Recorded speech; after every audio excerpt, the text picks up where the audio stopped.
Boker Tov. Good morning, everyone.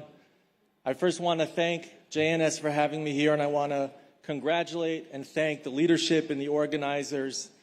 First of all, Richard, Jonathan, Alex, all my dear friends, congratulations on putting together another amazing International Policy Summit. Friends, it's an honor for me as World Chairman of Keren Hayesod, a founding national institution of the State of Israel, to speak to you this morning briefly about philanthropy, thank you, and the relationship between Israel and world Jewry, especially in a post-October 7th world. Much has been said about the trauma, the war, the pain, and the loss. But alongside the tragedy, something else happened. Across the Jewish world, we witnessed what many now call the Jews of October 8th, a powerful awakening of Jewish identity, solidarity, responsibility, and connection to Israel. That awakening, among other things, became one of the largest philanthropic mobilizations in modern Jewish history. According to official Israeli government ministry data, more than 5.1 billion shekels were raised globally for Israel in the months following October 7th through Jewish organizations and Christian Friends of Israel, some represented here in this room, and I'm looking at you, Pastor Larry. Yes, we can give him a...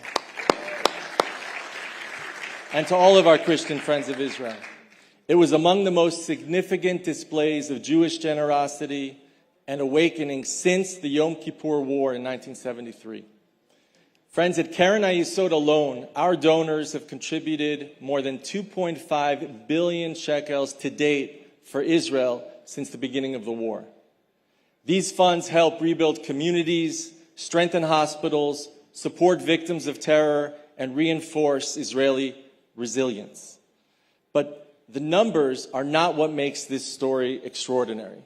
Behind every shekel stands a statement that Jews and Friends of Israel around the world would not stand on the sidelines during Israel's darkest hour.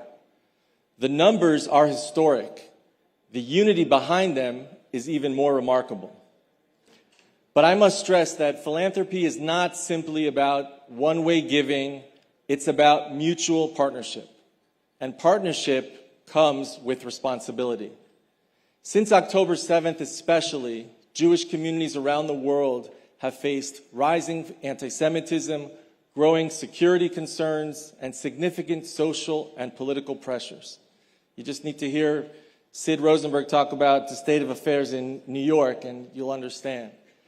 And those communities, their support for Israel has spiked while confronting serious local challenges of their own.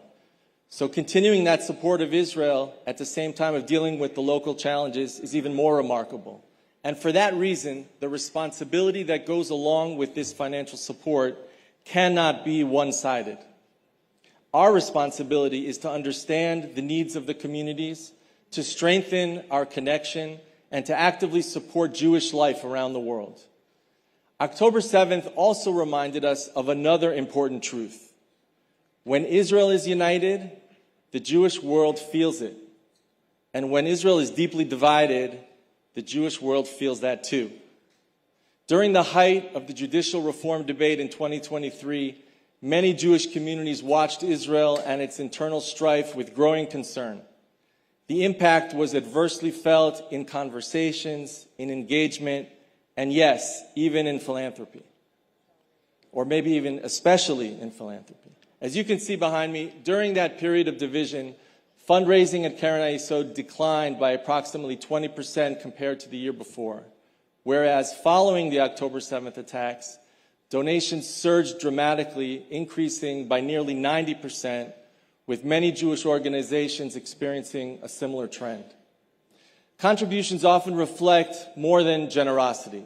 They reflect trust, connection, and a sense of shared purpose. And so remaining one people despite our disagreements is no longer simply a slogan. It is a strategic necessity. And it's essential to the relationship between Israel and the Jewish and Israel-supporting world. The extraordinary response that we've witnessed after October 7th was not only about raising money.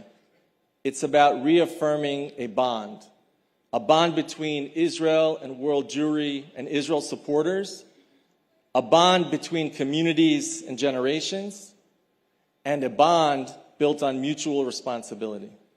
This is the real story. This is our challenge moving forward. And this is our greatest source of strength. Thank you very much. Am Yisrael Chaim.